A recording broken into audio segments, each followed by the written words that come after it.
sintonizar esta serie titulada Las diferencias bíblicas entre el hombre y la mujer.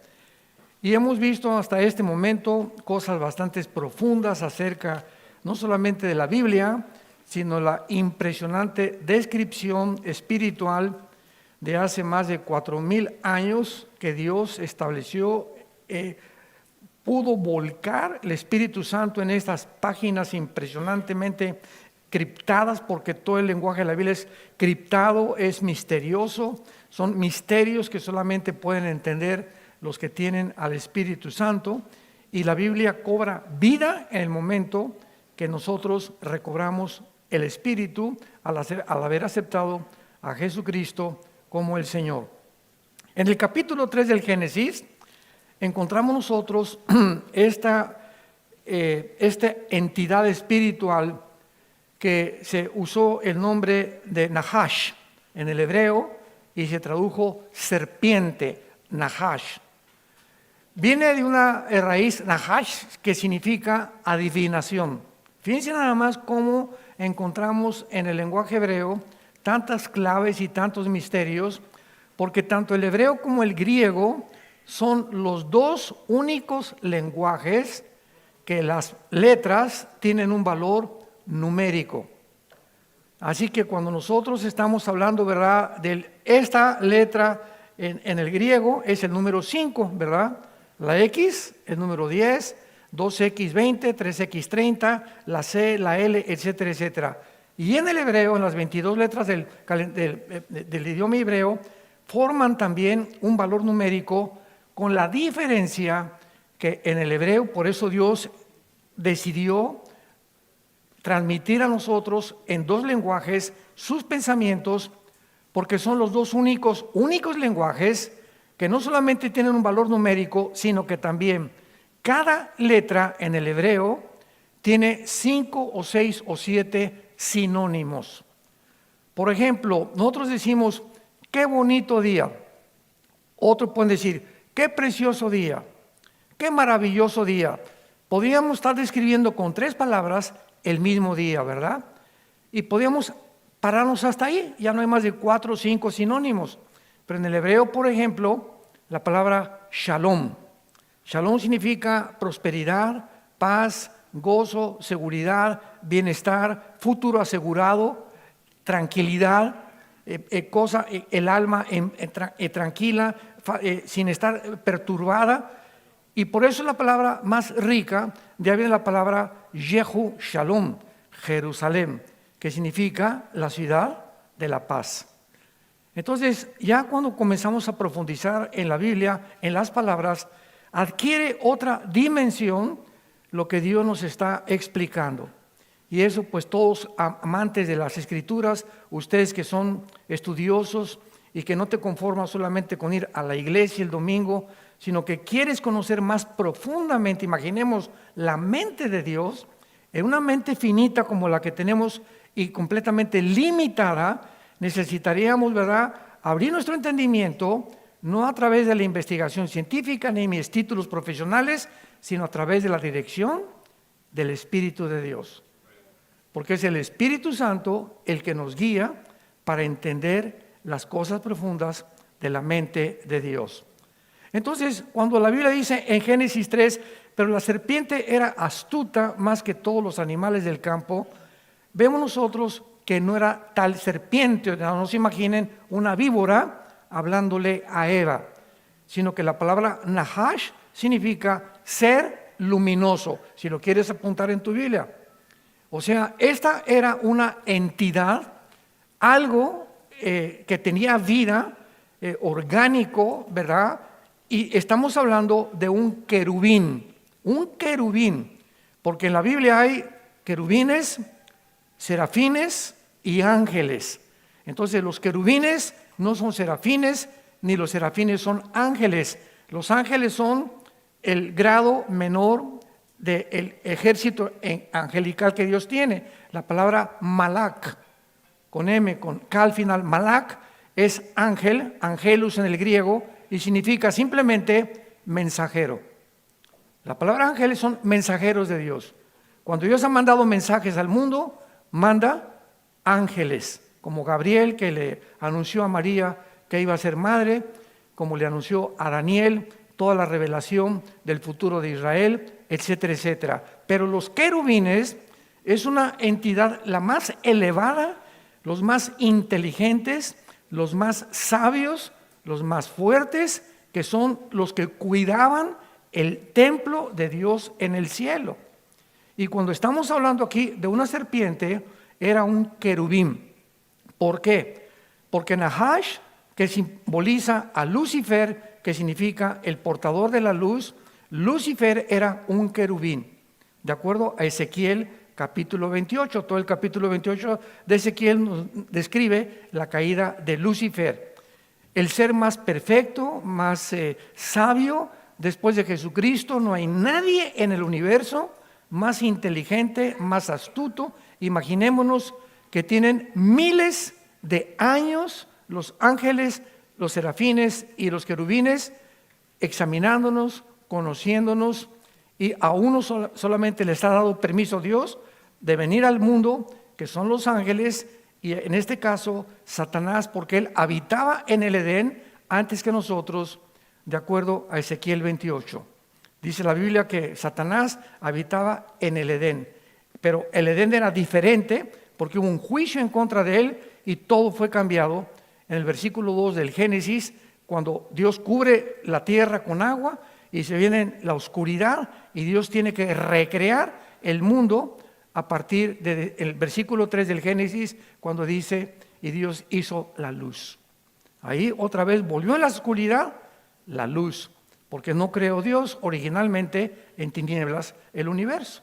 Entonces, de alguna forma, tenemos nosotros el cielo atmosférico, después del cielo atmosférico, el segundo cielo, que es el espacio sideral, o que está todo oscuro, y después del segundo cielo, el tercer cielo. Entonces, antes de la creación, nada más había un cielo.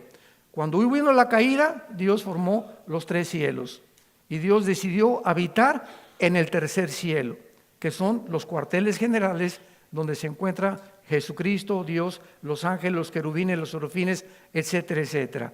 Y entre el tercer cielo y el primer cielo está el segundo cielo. Y qué interesante que todo el espacio es de color negro. Y qué interesante que la palabra que se usa para el espacio, por ejemplo en Isaías, se usa la palabra silicio. Y la palabra silicio es una capa que usaban de piel de un animal cuando querían arrepentirse y llorar y pedirle perdón a Dios. Y la misma palabra que se usa para espacio en la Biblia, vemos que es la palabra silicio, que está hablando, dice los cielos son como silicio, dice Isaías. O sea, entre el tercer cielo y el primer cielo, hay algo que nos impide del primer cielo pasar al tercer cielo. Es una capa de oscuridad, que es el pecado. Y para pasar del primer cielo al tercer cielo, necesitamos morir, porque la carne y el cuerpo que tú tienes no pueden habitar ni atravesar el espacio controlado por los ángeles caídos, y no pueden más que los ángeles de Dios y nosotros resucitados atravesar el espacio, las fronteras de Satanás, el lugar donde Satanás actúa. Efesios 2, él es el príncipe de la potestad del aire, y la palabra aire es la palabra atmósfera, aer en el griego. Entonces, cuando entramos a todo esto, vamos entendiendo una dimensión mucho más amplia que Dios nos quiere revelar. Veamos a continuación qué nos revela estos versículos. Nahash, la serpiente, era astuta, más que todos los animales del campo que Jehová había hecho. Vemos aquí que a Nahash se le pone aparte de toda la creación de Dios. Aquí hay una entidad en hebreo llamada Nahash, un ser resplandeciente, luminoso, diferente a todos los animales del campo, para que sepamos que no era una serpiente literal. Esto se llama una metáfora. Entonces, esta entidad espiritual le dice a la mujer, se acerca a la mujer, y vean la primera pregunta lanzada a la primer pareja humana. Con que Dios les ha dicho, no comas de todo el fruto del huerto. El primer ataque a Satanás, a tu vida y a mi vida, es hacernos dudar que Dios ha hablado. ¿De veras te dice Dios que no veas otras mujeres? ¿De veras te dice Dios que cuides tu sexo? ¿De veras te dice Dios que no robes? El que no tranza no avanza. ¿De veras te ha dicho Dios que tienes que ser una persona santa cuando hay tantas diversiones en el mundo? ¿De veras vas a creer que tienes que sujetarte a tu esposo? ¿Tú le crees eso a Dios? Estas dudas son el arma para desarmarnos, porque el justo por la fe vivirá. ¿Qué significa? Que vamos a vivir creyendo lo que está escrito. Cuando comenzamos a tener dudas acerca de la palabra de Dios y nos alejamos porque no podemos entender cosas de la palabra de Dios, viene el enemigo con todo su ejército a poder atacar tu mente. La mente es el campo de batalla del universo. Aquí está el bien y el mal. Dentro de mi mente y tu mente hay una guerra entre dos poderes invisibles, entre el bien y entre el mal. Y en medio está nuestra voluntad y nuestra conciencia para que yo decida, ¿voy a seguir viendo a esa mujer? ¿Voy a seguir viendo esta revista? ¿Voy a seguir leyendo estas tonterías en este libro? ¿Voy a seguir viendo esta película? ¿Voy a seguir pensando en robar, en transar, en ver cómo puedo hacer más dinero? No me importa romper mis reglas de ética y de moral. Y yo tengo que decidir la responsabilidad moral que hablamos ayer para poder tomar una decisión. Así que tú y yo somos el resultado de ¿qué cosa? De nuestros pensamientos. Como es en su corazón, dice Salomón en Proverbios, así es él. Entonces somos el resultado. Tú haces lo que tú haces porque estás obedeciendo tu forma de pensar. Si tú has adquirido la inmoralidad, es porque tú lo decidiste. ¿En dónde? En tu mente.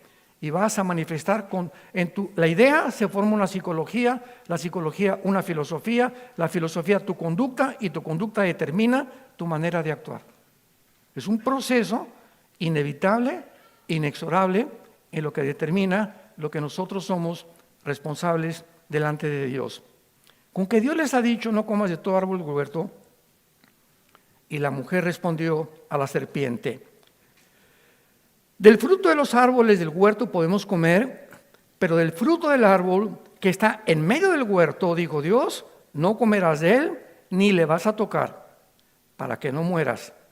Entonces la serpiente dijo a la mujer, no morirán, sino que sabe Dios que el día que ustedes coman de él, serán abiertos vuestros ojos y serán como Dios, sabiendo el bien y el mal. Pongan atención, en la Biblia, en todo el Antiguo Testamento, la palabra Dios no siempre se refiere al Padre de nuestro Señor Jesucristo. Se les llama a muchos demonios dioses, a muchos ídolos dioses, los dioses paganos, el Dios de este siglo, dice Pablo en 2 Corintios capítulo 4. Entonces la palabra Dios no implica a Jehová.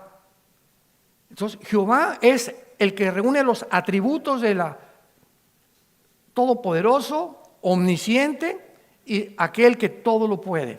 Esos son los atributos del único ser en el universo, que su nombre es Jehová, Yahweh. Así se reveló en Éxodo 2 a Moisés. Pero cuando vemos Dios, pues ¿a cuál Dios, verdad? Cuando una persona me dice, yo creo en Dios, siempre le pregunto, ¿en cuál? El diablo también cree en Dios. Entonces no basta decir creo en Dios, sino el Dios que se ha revelado y que es el Padre de Jesucristo, que lo envió a morir en una cruz.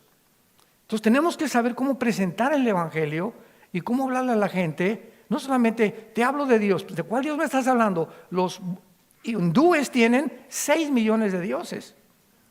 6 millones de dioses. La única religión que es atea es el budismo, ¿sabían? Y está clasificada dentro de las religiones, el budismo, y el budismo es ateo. Buda, el gordito que acabó en McDonald's, él no creía en Dios. Era el príncipe Gautama Buda que vivía en un reino y que estaba desesperado por saber qué es el sufrimiento. Le dijo a su papá Gautama Buda, voy al mundo a buscar el origen del sufrimiento. Él fue a buscar algo que pudiera llenar su entendimiento por qué hay sufrimiento en el mundo. Pero los budistas no creen en Dios, ni tienen un Dios a quien adorar. Entonces, qué importante. El comunismo es una religión. Es que yo creí que una religión era solamente Dios. No, es que tenemos que entender qué significa la palabra religión. Revolver, ligos, ligar. ¿Quién es una persona religiosa sin ser cristiana? Es una persona que está tratando de ligarse de alguna manera con el Creador a través de buenas obras, a través de sacrificios, a través de sangre, a través de esto, a través del otro, y está buscando la manera, porque tenemos la eternidad, de ligarnos y comunicarnos con el Creador, pero de la manera equivocada como lo hizo Caín desde el principio de la humanidad. Qué interesante que esta palabra que Satanás, el querubín, le dice a Eva: si ustedes desobedecen a Dios, van a ser dioses. Y esta mentira, desde hace tal vez 5,500 o 6,000 años hasta nuestros días, ha recorrido toda la historia de la humanidad y todos los seres humanos que llegan a sentarse en el trono, llámense Césares, zares, presidentes, conquistadores, Napoleón, Alejandro el Magno, Saddam Hussein, el que tú me menciones, cualquier persona que se sienta en el trono a gobernar, presidentes, gobernadores, dictadores, todos absolutamente tienden a enfermarse como dioses.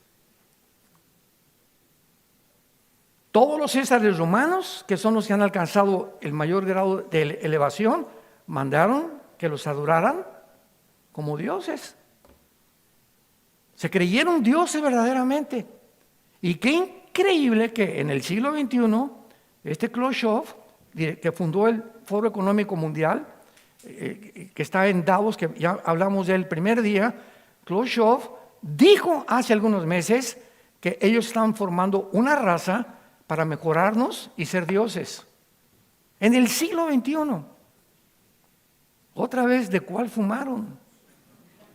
¿Cómo es posible que puedan hablar así rayan en la locura, en la psicopatía? Y Noah Harari, que es un judío, que es el asistente de Khrushchev, sacó un libro hablando precisamente de que ahora la genética y la cibernética y la inteligencia artificial, pues si somos y venimos del chango y somos el proceso de una evolución, tenemos los medios tecnológicos para poder mejorar la raza humana con la tecnología, la inteligencia artificial y ser dioses. Increíble. Y así termina la humanidad después de 6,000 años de historia, creyendo la mentira del huerto del Edén. Si tú no tienes a Cristo, tú te gobiernas a ti mismo porque te has hecho un Dios. Cuidado cuando nos hacemos dioses en nuestra casa. Cuando te crees Dios y tu esposa es una sirvienta, como ya hablamos.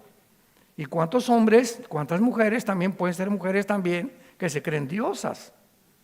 Y desprecias completamente todo lo que tienes a tu alrededor para dedicarte a vivir solamente en tus intereses. Serán como Dios, sabiendo el bien y el mal. Muy bien. Aquí tenemos a esta primer pareja y hay 2 árboles en el huerto del Edén. El árbol de la vida y el árbol del conocimiento, pero observen, del bien y del mal. No solamente del bien, del mal, sino del bien y del mal. Dios le dice a Adán: Adán, no te acerques, no quiero que tú participes de ese fruto. Ya examinando la causa que Dios tenía para decirles: no coman ni participen de ese fruto. ¿Cuál era la causa? En otras palabras, no quiero, Adán, que toda la raza humana que viene después de ti decidan por ustedes mismos qué es bueno y qué es malo, sin que yo lo tome en cuenta. Yo soy el legislador de la moral, Adán, y yo soy el único que puede, como Dios, saber qué es bueno y qué es malo para ustedes. Si ustedes me abandonan y ustedes comienzan a elegir y a decidir lo que es bueno y lo que es malo, se han convertido en dioses. Me han hecho un lado y al decidir qué es bueno y qué es malo, se convierten en dioses. ¿Qué es lo que pasó con la pandemia y qué es lo que ha pasado actualmente cuando se redefinió el matrimonio? Ahora pueden ser hombres con hombres, mujeres con mujeres, hacer operaciones quirúrgicas, cambiar las hormonas de las mujeres para que puedan tener, o hombres para que puedan tener bustos y ser como las mujeres. comenzamos a decidir por nosotros sin tomar en cuenta a Dios, y el ser humano actualmente se cree dioses. ¿Y por qué estamos al borde de una tercera guerra mundial? Porque el ser humano creyó y sigue creyendo la mentira de la serpiente. ¿Cuánto sentido común tiene todo esto? Impresionante. Todo se dirige y tiene su origen en la palabra de Dios. Bueno, ellos participaron de esto y vemos las consecuencias que se han transmitido a través de todas las generaciones. Vemos entonces que es la mujer la que parte el fruto, versículo 6. Vio la mujer que el árbol era bueno para comer. Vean ustedes los pasos. Vio. Por eso dice la Biblia en 1 Juan 2. Todas las cosas del mundo, los deseos de la carne, los deseos de la vista, no provienen de Dios, sino del mundo. Entonces, a través de la vista yo puedo ver cosas que Dios no quiere que yo vea. ¿Qué voy a hacer? Entrenar mis ojos. No me rehúso a ver esto. Yo me acuerdo cuando salió la pornografía en los 90s o finales de 80s, 90s, sacó en los puestos de periódicos, ya casi no hay puestos de periódicos, comenzaron a sacar ya así descaradamente revistas completamente indecentes. Y yo recuerdo que un misionero me decía: Armando, entrena tus ojos para que cuando tú pases por un puesto de revistas, no lo veo. Cuando tú vayas a la playa, no veo a esa mujer, no veo aquello. Y mientras más eduques tu manera de ver, algo está pasando en tu vida interior espiritual que comienza sin que te des cuenta a fortalecerte y a formar dentro de ti un carácter verdaderamente cristiano para enfrentar al mundo, porque si tú lo enfrentas en las fuerzas de tu carne, vas a caer. Necesitamos fortalecernos interiormente. Somos muy vulnerables los seres humanos. Es muy fácil ver y dejarte ver por la vista y ser engañado y caer en el pecado. Vio a la mujer que el árbol era bueno. 2, que era agradable a los ojos. 3, codiciable para alcanzar sabiduría. Y tomó, comió y dio. ¿Y Adán dónde estaba? Trabajando. Ahí estaba junto con ella. El momento en que cayó, ahí estaba junto con ella. Ahora, ¿por qué tomó ella la iniciativa? Porque vemos claramente que Satanás, ¿a quién atacó? ¿Al hombre o a la mujer? Vamos a profundizar en esto. ¿Por qué a Eva? ¿Por qué no atacó a Adán? ¿Porque la mujer es más bruta? Y el hombre más inteligente. Me he encontrado estudiantes de seminarios que me han contestado esta idiotez. Es que mi papá me dijo que las mujeres no eran como nosotros. Por eso son tan mensas como son. ¿Por qué Dios atacó? ¿Por qué permitió Dios que fuera atacada la mujer y no el hombre? ¿Acaso es porque la mujer es más susceptible de ser engañada que el hombre? Es más emocional, eso sí, es más aprensiva. Por eso atacó emocionalmente Satanás a la mujer, para que pudiera realmente tener una persona a la que pudiera lastimar y herir y transmitir esto a toda la humanidad. De ninguna manera. La estrategia fue completamente lo contrario. Dios ataca a la mujer para atacar el liderazgo masculino. Quiso pervertir el diseño que ya vio Dios. Satanás a Adán, a él le revela, a él lo pone a trabajar, a Adán le da los animales. Satanás, con la superinteligencia que tiene, ahora puedo percibir, deducir inmediatamente que el preferido para el que va a tomar la responsabilidad de la raza humana que va a crear Dios es el varón. Ataquemos aquello que se le dio como compañera. Y atacando a la mujer, no estaba atacando a la mujer, estaba atacando el liderazgo de nosotros. ¿Por qué? Porque la mujer acepta francamente. Versículo 13, capítulo 3, dijo Jehová a la mujer: ¿qué has hecho? Y dice la mujer: la serpiente me engañó y comí. Y Jehová dijo a la serpiente: por cuanto hiciste esto, maldita serás, etcétera, etcétera. Versículo 15, que es de los más profundos de toda la Biblia. Génesis 3:15. Y pondré enemistad.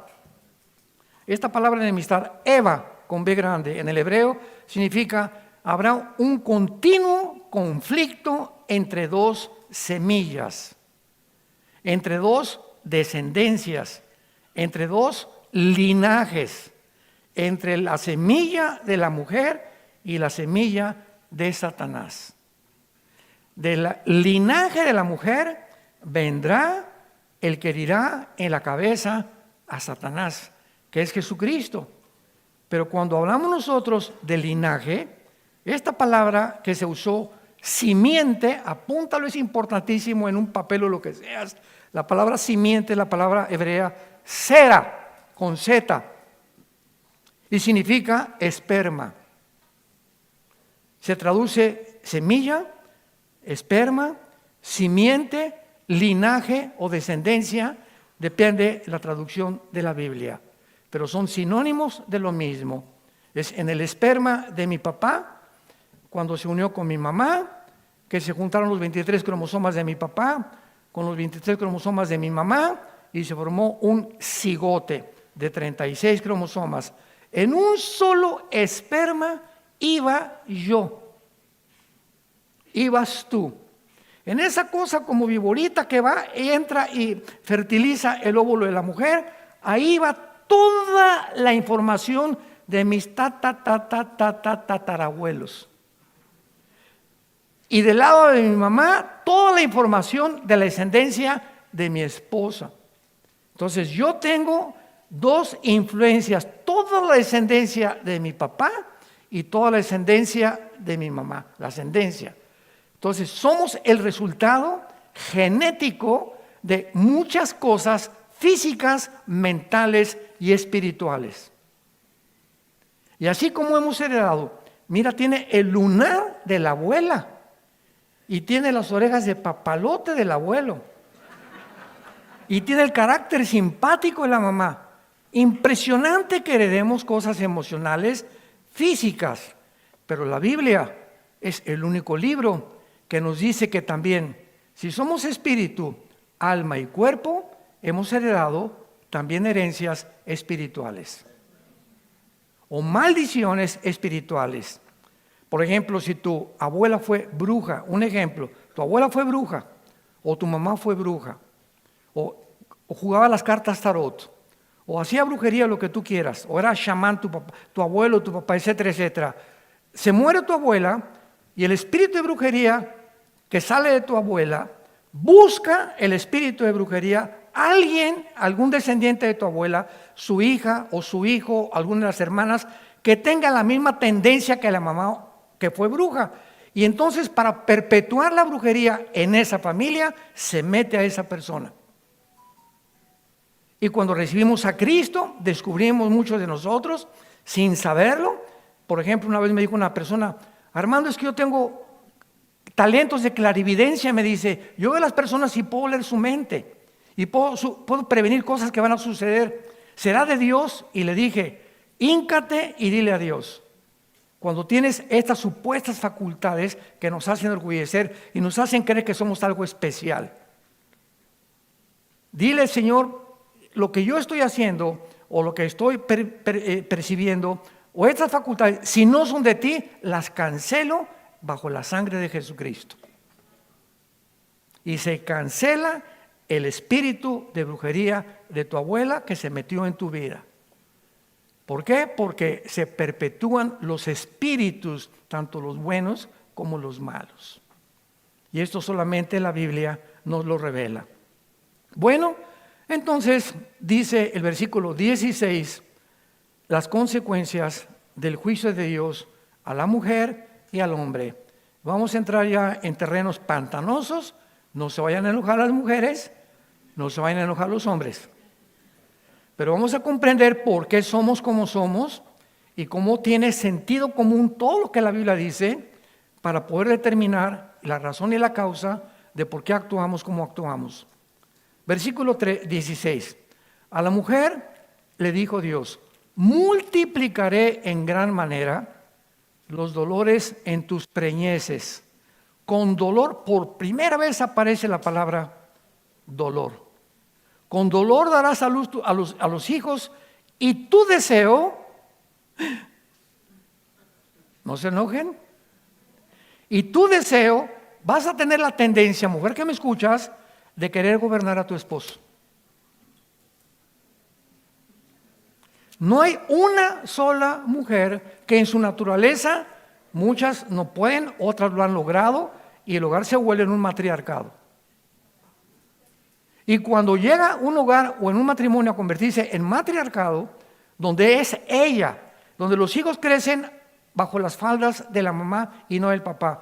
Dice el doctor James Dobson, que acaba de morir, el más grande psicólogo cristiano en California, James Dobson, dijo: el 65% de los homosexuales crecieron bajo las faldas y con la influencia de la mamá y no del papá. ¿Cuánta razón tiene todo esto? Entonces, cuando la mamá es el varón necesita la imagen y el modelo del papá, no de la mamá después, pero necesitamos los hombres la imagen de un padre, las mujeres de una madre, y después la imagen de mi padre y de mi madre. Pero es muy importante para el varón identificarse con el papá y no con la mamá.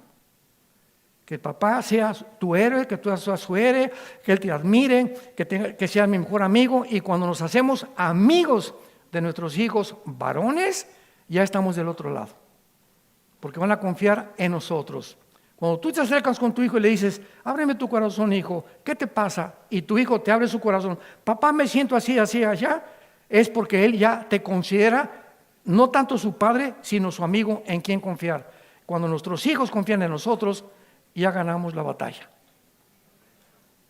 Pero cuando nuestros hijos se esconden y no quieren platicar con nosotros porque tienen ciertos traumas, lo que puedas tú mencionar, y se alejan de nuestra vida, es porque esa confianza no ha sido construida. No hemos trabajado, no nos los hemos llevado con nosotros al fútbol, no nos han ido con nosotros al boliche cuando estaban creciendo. No estaba yo ocupado trabajando, ya que se vaya a la escuela, ya que su mamá se ocupe de ellos, y perdemos los padres, los varones, la responsabilidad que desde el principio Dios nos las dio a nosotros como los líderes de nuestra casa, morales, emocionales, físicos y espirituales, y económicos también. Nosotros somos los responsables delante de Dios. Entonces, en la mujer existe este deseo, una tendencia que viene genética desde hace 6,000 años de querer dominar al hombre. Ustedes nunca han oído de la liberación de los hombres, ¿verdad? Pero en los 70s vino la liberación de las mujeres. ¿Qué pasó en los 70s? Las mujeres estaban hartas de la opresión de los hombres, de que las tratan como sirvientas, como esclavas, y el hombre por acá y por allá, y nos tómala y déjala. Y las mujeres dicen: basta, nos levantamos, y agarraron las armas. Y todas las dirigentes del movimiento feminista del siglo XX, todas eran lesbianas. Y la mayor parte de ellas fueron violadas cuando eran muchachas, cuando eran jóvenes. Se causó el sexo un trauma en sus vidas y odiaron a los hombres con odio jarocho, como dicen en Veracruz, ¿verdad? Entonces, qué importante es cuando comenzamos a entender todo esto, que entonces la mujer que tiene esa tendencia, porque hay mujeres que se cansan con hombres débiles de carácter, etcétera, etcétera, las mujeres de Dios, las mujeres sabias, saben, van a ayudar a empujar a su esposo. No, tú toma el liderazgo. Entonces, cuando el hijo viene con la mamá: oye, mamá, ¿me vas a ir al cine? Sí, mijito. No, pregúntale a tu papá. Que crezcan sabiendo que tienen que ir con el papá. Y luego tú puedes ir con tu esposo: oye, fíjate que yo considero que no debemos dejar a Pepito ir a esa fiesta por esto y por esto, vamos a ponernos de acuerdo. Pero cuando es la mamá la que toma las decisiones sin preguntarle al papá, y luego oye el papá: ¿y para qué le gaste permiso sin que me hayan preguntado a mí? Comienzas a debilitar la imagen de tu esposo en tus hijos. Y esto es un error gravísimo que una mujer puede tener. Y sin que te des cuenta, al ratito ya la mujer es con el chicote de shit, aquí se hace lo que yo digo. Hay un chiste de la luna de miel. Y se juntó Pancho, ¿verdad?, con otro amigo, dos compadres, y le dijo: oye, compadre, dame un consejo porque me voy a casar. Pero ¿cómo puedo yo hacerle ver a mi esposa que yo soy el que trueno los chicharrones? Y entonces le dijo Pancho: mira, compadre, cuando te vayas en tu luna de miel, cómprate un gallo. Y en la primera noche de tu luna de miel, cuando comienza a cantar, levántate y apriétale el pescuezo y di: aquí nomás canto yo. Regresaron de la luna de miel. Regresaron de la luna de miel. ¿Cómo te fue, Pancho? Pues no me fue muy bien. ¿Por qué? Porque el primer día cuando comenzó a cantar algo, que se levanta primero ella. Y desde la luna de miel, esa es la moraleja, ya apunta a quién va a ser el que va a tener los chicharrones. Desde la luna de miel, ahí se comienza a saber ya quién truena los chicharrones. Entonces, esto es muy importante que sepamos para ayudar a las mujeres y para que los hombres tomemos la responsabilidad de ser nosotros los que demos la dirección a nuestra casa y a nuestros hijos principalmente. Ahora veamos a los hombres. Al hombre, versículo 17, le dijo Dios: por cuanto obedeciste la voz de tu mujer y comiste del árbol que te mandé diciendo, fíjate lo que dice, obedeciste la voz de tu mujer, en lugar de que tú te impusieras. Ahí vemos el ataque al liderazgo de Satanás. Satanás logró lo que él quería lograr. Te sometiste a tu mujer, obedeciste a tu mujer, en lugar de impedirla y ayudarla y ser una persona que tome las riendas desde el principio, te sometiste a ella y comenzaste a obedecer lo que ella te decía. Comiste del árbol que te mandé y diciendo, no comerás de él. Muy bien, ¿cuál es el juicio? De aquí en adelante, maldita será la tierra por tu causa. Con dolor comerás de ella todos los días de tu vida. Espinos y cardos te producirá y comerás plantas del campo. Con el sudor de tu rostro comerás el pan hasta que vuelvas a la tierra, porque de ella fuiste tomado. Polvo eres y al polvo volverás. Observen esto. Aquí está la creación perfecta. Las rosas no tienen espinas, los leones no muerden, los alacranes no pican, las serpientes no tienen veneno, no hay huracanes, no hay terremotos, no hay nada. Toda la creación, los tiburones en el mar no atacaban a nadie. No había la lucha por la sobrevivencia en el planeta Tierra.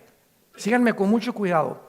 Pero en el momento en el que el ser humano, que nos puso Dios sobre toda la creación, ¿se acuerdan? Génesis 1:26, les he dado toda la creación para que la gobiernen. Cuando cae el pecado y desobedecemos a Dios, la genética de todo el mundo cambia. Instantáneamente. En ese momento las rosas sacaron espinas, los animales se volvieron feroces, todo porque ellos estaban sujetos a nosotros. Y la creación responde conforme a nosotros nos portamos. Mientras más maldad, la tierra se vuelve más en contra de nosotros. Veamos este principio en Isaías 24 con más claridad. Isaías capítulo 24. Qué increíble la relación del medio ambiente y del famoso cambio climático que están ahorita los gobiernos usando como cortina de humo, que no existe, para poder justificar reducir la población. Isaías 24, versículo 3. Esto fue escrito hace 2700 años. Hace 2700 años se predice, se profetiza cómo terminaría el mundo y las razones por las cuales nos encontramos ahorita en el momento crucial de casi una guerra mundial. Veamos con cuidado. Isaías 24, versículo 3 al 6.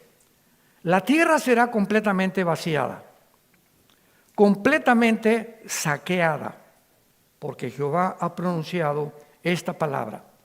Se destruyó, cayó la tierra, enfermó, cayó el mundo, enfermaron los altos pueblos de la tierra. Versículo 5, y la tierra se contaminó por el smog. ¿Eso dice? Por los camiones, por el petróleo derramado en el Atlántico y en el Pacífico. La tierra se contaminó bajo sus habitantes, bajo sus moradores. ¿Por qué? 3 cosas muestra Dios. Número 1, porque los seres humanos han traspasado mis leyes. Número 2, han falseado el derecho. Y número 3, han quebrantado el pacto sempiterno. Por esta causa la maldición consumió la tierra y sus moradores fueron asolados. Cuando Dios crea el universo, le dice a Adán, tú no vas a decidir qué es bueno y qué es malo, y voy a pintar una línea. No eres Dios. Y te voy a poner reglas a Adán, que son los 10 mandamientos. No cruces esta línea porque estás pisando terrenos peligrosos. No te pases el alto, la luz roja, porque estás poniendo en peligro tu familia. ¿Ves la luz roja? Reduce tu velocidad. Las luces rojas son, si ves una mujer, no la desees, no te atrevas a cruzar y saltarte a tu esposa, irte con otra mujer, porque estás rebasando una línea. Estás cruzando algo prohibido, que son las leyes morales que van a mantener a la sociedad activa y para que pueda sobrevivir. Porque la familia es la base de una sociedad. Cuando no hay familia, el Salmo 11, versículo 3, si los fundamentos fueran derribados, ¿qué haría el justo? Como ahorita todo está siendo derribado a nuestro alrededor. Ya no hay leyes morales actualmente. Es un mundo completamente depravado y degradado.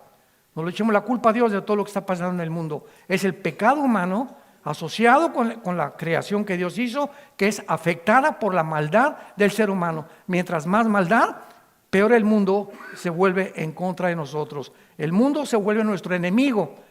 La ecología, el medio natural, se vuelve contra nosotros por el pecado humano. Falsearon el derecho, ya no hay justicia en ningún lado. Jueces, senadores, presidentes, alcaldes, gobernantes, al que tú me quieras mencionar, no hay justicia en la mayor parte de la nación del mundo y han quebrantado el pacto sempiterno, que es el matrimonio. Aunque se han atrevido a redefinir, y los seres humanos, no, yo voy a decir cuál es la familia. Ya no va a ser hombre, mujer y niños, no, ahora va a ser hombre, los pueden tener 2 hombres y 2 mujeres pueden hacer una familia. ¿Y qué es lo que pasa? La degradación humana. Sodoma y Gomorra. No entendemos que hemos traspasado las líneas de Dios y nos encontramos en un tiempo muy peligroso para que todos ustedes en estos seminarios comencemos a dar un testimonio de que nuestra familia se tiene que salvar. Porque yo y mi casa serviremos a Jehová. Ahora veamos, tenemos que despertar, tenemos que ver el sentido de urgencia que existe para despertar espiritualmente. No somos dioses, tenemos que volvernos a Dios, tenemos que obedecer sus mandamientos para que nos vaya bien a nosotros y a nuestra familia.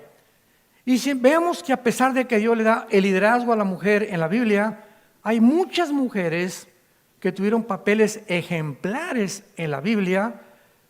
Por ejemplo, Ana, una mujer ferviente de oración. Mujeres piadosas, sabias, de increíble fortaleza espiritual como Sara, Rebeca, Raquel, Lea, Débora, Abigail, Esther, Ruth. En el Nuevo Testamento, Febe y Priscila. Y en el Nuevo Testamento, la más grande mujer bienaventurada, la Virgen María, la madre del Hijo de Dios. Que cuando se le aparece el ángel y le dice vas a ser mamá, pero ¿cómo si ni a Cancún nos hemos ido? Estamos comprometidos, no tenemos ninguna relación. María, no te asustes, le dice Gabriel, lo que está en tu vientre no va a ser el resultado del esperma Y de José. Porque si el esperma Y de José, María, y ustedes 2 tienen relaciones como cualquier ser humano, entonces el Hijo de Dios que va a venir al mundo nacería en pecado. y si nacería en pecado, no podía abrir los brazos en la cruz y perdonarnos, porque primero tendría que perdonarse a Él antes de perdonarnos a nosotros. El Mesías tenía que ser sin pecado. Y como se transmite a través de la sangre, el pecado tenía que ser un nacimiento virginal. Entonces Dios puso el cromosoma Y, en lugar de José lo puso el Espíritu Santo. Y María trae al mundo a Jesucristo, el Hijo de Dios. Y cuando le hacen esa noticia, ¿qué hace María? Señor, pero si me ven con mi pancita y no estoy casada, en aquel tiempo me van a matar a pedradas. Voy a hacer la vergüenza de Cancún. Voy a hacer la vergüenza de mi tierra, de mis amigas, todo. ¿Qué voy a hacer? Es un precio grandísimo que pagar. Nada de eso pensó María, sino que cuando oyó eso, le dijo, ¿cómo va a ser esto? Le explica el ángel y María contesta, hágase conmigo según tu voluntad. Padre, mi esposo se quiere ir a Veracruz y ahí hay mucho mosco y yo estoy más contento en Toluca. Shh, cállese. Señor, si es tu voluntad, vamos allá. No se haga mi voluntad, sino voluntad, porque tú le has dado liderazgo a mi esposo, lo voy a seguir. Si es a Ucrania, nos vamos a Ucrania a vivir. Ucrania. Si es a Gaza, me voy de misionero a Gaza. Cuando nos rendimos a la voluntad de Dios, tenemos paz. Yo conozco muchas parejas que me han dicho, Armando, ¿qué pasó con tu matrimonio? Mi esposa está en el psiquiátrico. ¿Por qué? Porque fíjate que hace 15, 20 años me dijo el Señor que nos fuéramos a Brasil de misioneros o a tal parte, y ella, es que mi familia está en México y voy a sufrir y paso estas cosas, y cuando nos fuimos nunca pudo rendirse a la voluntad de Dios. Señor, pues si me quieres aquí, pues aquí me muero. Sino que estuvo y dale y duro y duro y duro, y me quiero ir con mi familia, y llegó a amargarse, comenzó a descomponer su crisis, vino una crisis psicológica en su vida, comenzó ya a no dormir, y todo porque estaba resistiendo la voluntad de Dios, hasta que comenzó con pastillas tranquilizantes y acabó en el psiquiátrico, por resistir la voluntad de Dios. ¿Qué tenemos que hacer, Padre? Aquí estoy. Por eso María fue llamada bienaventurada entre las mujeres. Así que hay ejemplos maravillosos en la Biblia de estas mujeres. Y vamos a terminar en la primera carta a Pedro. Vean toda la relación, que todos los libros de la Biblia están interconectados. La Biblia fue escrita en un periodo de 1500 años por más de 40 autores. Unos pescadores, otros como Isaías trabajaba en un gobierno, otros eran ganaderos, otros agricultores, otros carpinteros, pero estos 40 hombres que escribieron la Biblia, todos coinciden y convergen en el mismo pensamiento, y el mismo pensamiento desde el Génesis hasta el Apocalipsis. En los 66 libros de la Biblia encontramos un hilo rojo que corre por todos los libros: la muerte de Cristo y el Mesías viniendo a redimirnos de nuestro pecado. Es el mensaje central de la Biblia, el plan de redención de Dios. Y en esta primera carta de Pedro, Dios le da a Pedro este consejo para que él se los dé a las mujeres. Escuchen, mujeres. Asimismo, ustedes, mujeres, estén sujetas a vuestros maridos. Vean que dice sujetas, no con sujeta, que es una grande diferencia. Es una grande diferencia, ¿verdad? Vamos a reírnos un poco. Para que también, fíjense, estén ustedes sometidos a vuestros maridos, y vamos a darnos cuenta que la palabra sujeto no significa que tu marido te pueda golpear y no defenderte. Que tu marido te obligue, pues vamos a hacer pornografía y que tú tengas que hacerlo. Que tu marido te obligue a hacer un negocio ilícito y que eso no es sujeción. Porque cuando tu marido te obliga a hacer algo que viole una ley más alta que la ley de Dios, tú no tienes por qué obedecerlo. Es la única causa de la desobediencia de una mujer. Tu marido no te puede decir, te prohíbo que ya no leas la Biblia. Discúlpame, Panchito, pero te voy a decir una cosa. La voy a leer a escondidas, pero la voy a leer. No te puedo obedecer. Pues te voy a, pégame y si quieres mátame. Me voy como mártir más rápido y te dejo ahí con los niños. O llegan mujeres con el ojo moro el domingo. Oiga, ¿qué le pasó a Carmelita? A ver, quítese los lentes. Mi marido, oye, nosotros los pastores, Carmelita, pero ¿desde cuándo te pega tu marido? ¿Por qué no has hecho algo? Porque las hermanitas de la caridad, de la iglesia, me dijeron, te tienes que someter a tu marido. Ese no es marido, no seas bruta. Eso no es someterse, es que me dijeron que me tengo que hacer y dejar que me haga todo lo que él quiera. Eso no es sumisión. Vean cuánta ignorancia. ¿Qué hago? Pues vení con nosotros los pastores y vas a una iglesia y vamos a buscar a tu marido y vamos a buscar la forma en la que, si la amenaza es tan grande, decirle sin divorciarte, porque no es causa para divorciarte, pero separarte 3, 4 meses, te buscamos que te vayas con una señora. Hay casas también, sobre todo en Estados Unidos y aquí en México, donde te pueden. Mi esposa tiene un ministerio que se llama Tamar, que es para protección de las mujeres abusadas por sus maridos. Y es un ministerio precioso el que tiene mi esposa. Y se dedican a eso, a buscar con los gobiernos lugares donde se pueda proteger a la esposa para que llegue el orangután en la noche. ¿Y dónde está mi esposa? Y los niños, pues no sé. ¿Y dónde está? Y la policía, díganme. Y eso va a hacer que ese hombre pueda darse cuenta el gran tesoro que perdió. Nadie sabe lo que tiene hasta que lo pierde. Pero tú no puedes permitir que tu marido te golpee. Vete con tu mamá, vete con tu cuñado, busca, dile a Dios, ¿qué hago, Señor? No permitas que te pongan una mano encima. Porque eso no es sujeción. Entonces, tenemos que entender qué es sujeción. Están sujetas a sus maridos para que los que no creen a la palabra sean ganados sin palabra por la conducta de sus esposas. Aquí hay una contradicción. Oye, Dios, me estás diciendo que mi marido es incrédulo y que yo no le predique, sino que simplemente con mi conducta él se va a convertir. Cuando tú nos has mandado predicar el evangelio.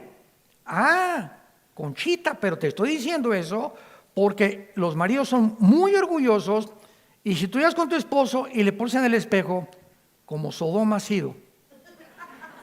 Y el pastor dijo, no echen la culpa a nosotros, el pastor me dijo que te vas a ir al infierno. Y mientras tú más agredes a tu marido y más te crees más santa por el orgullo del varón, te va a rechazar más rápido.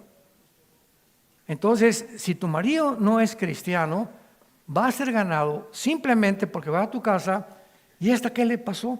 Antes que vámonos a la fiesta y por aquí, por allá, y ahora nada más pura Biblia y Biblia y Biblia y la veo hincada, me acerco al cuarto y ahí está hincada y la he visto con los ojos llorosos. Ahora me dicen en las noches, oye Panchito, ¿podemos orar? Dame tu mano y vamos a orar. Y yo le digo, quítame tu mano, que Dios ni que Dios, y ella sigue orando. Y eso hace que nosotros cambiemos nuestra conducta. No hay cosa más impactante que ver un cambio real en la esposa, en los que no son cristianos. Considerando, versículo 2, tu conducta casta y respetuosa.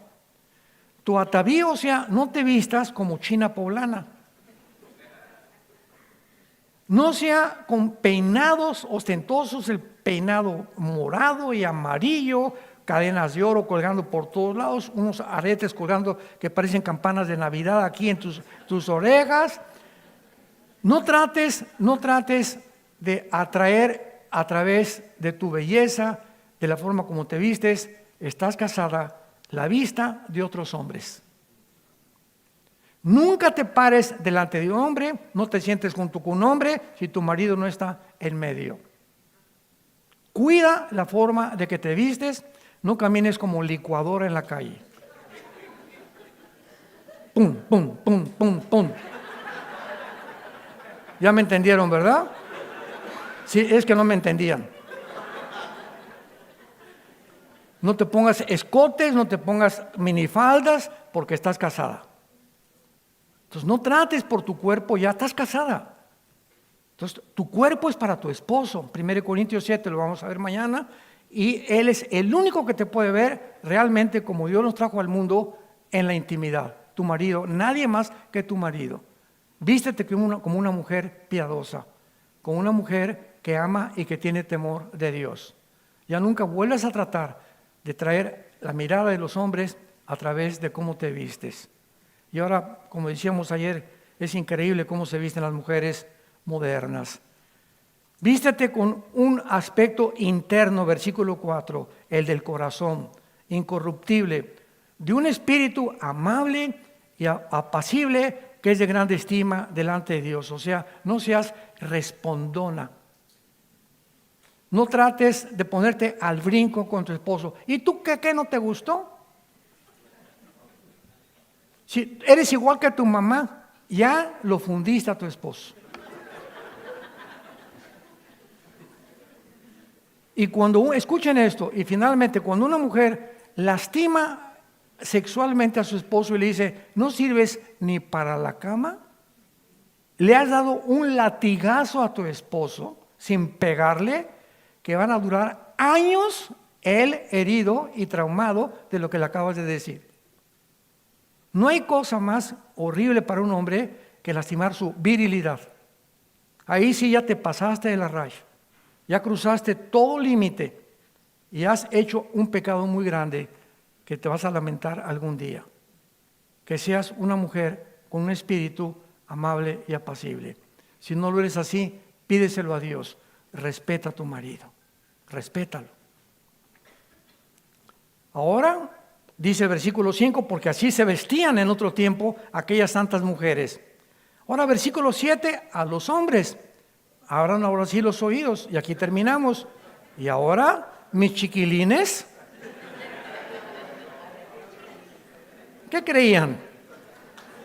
Maridos igualmente, vivan con ellas sabiamente, dando honor a la mujer como a vaso más frágil. Cuídense y recuerden que ella es un vaso frágil, no es tan fuerte como tú. No te atrevas a ponerle una mano a una mujer.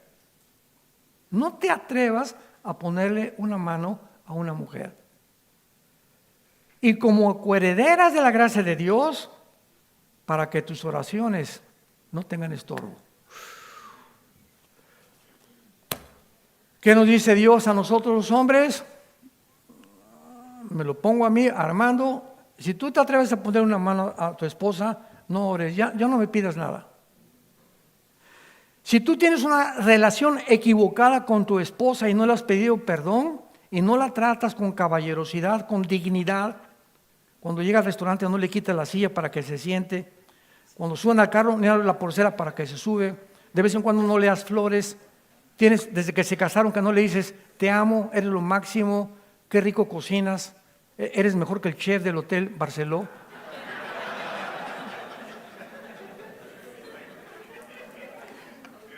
No te atrevas a orarme, no te voy a escuchar. Ve y pídele perdón a tu esposo, arregla tu asunto con tu esposa, porque una relación equivocada con ella, dice Dios, para mí, aunque seas predicador, el mejor, y hayas hecho un asilo para ancianos y un orfanatorio, y hayas dado tu dinero, no me digas todo lo que has hecho, comienza con tu compañera en tu casa. En el matrimonio es el gimnasio de Dios, donde Dios inicia sus bendiciones y donde Dios nos entrena para saber que realmente hemos creído en este libro. Te damos gracias, Padre, por tu palabra. Gracias, Señor, por iluminar nuestro entendimiento, engrandecer nuestro corazón en amor por la compañera, amante, esposa, la madre de nuestros hijos que tú nos has dado. Te damos gracias por ellas. Gracias porque vivimos, porque todos venimos de una mujer. Las más grandes mujeres de la Biblia fueron ellas, las discípulas de Cristo, y fueron mujeres las que estuvieron al pie de la cruz cuando Él moría. Fueron mujeres a las primeras que tú te apareciste cuando resucitaste. Y fueron mujeres, Marta y María, las que sostuvieron económicamente tu ministerio. Gracias, Padre, por las mujeres, vasos frágiles, débiles, vulnerables, que tenemos que respetar, que tenemos que amar con todo el corazón, que tenemos que darles el ejemplo de que estamos sujetos a Dios, a ti, para que ellas vean en nosotros, se sientan seguras de que viven realmente con un varón que las ama, que las respeta y que no tiene por qué buscar otra cosa más que la felicidad dentro del matrimonio, ejemplo a nuestros hijos y ejemplo a nuestros vecinos también. Te damos gracias por este seminario. Síguenos hablando, Señor, directamente al corazón. Muéstranos tu voluntad, porque la queremos hacer, las cosas agradables que son delante de ti, y que tu temor esté en nuestro corazón día y noche.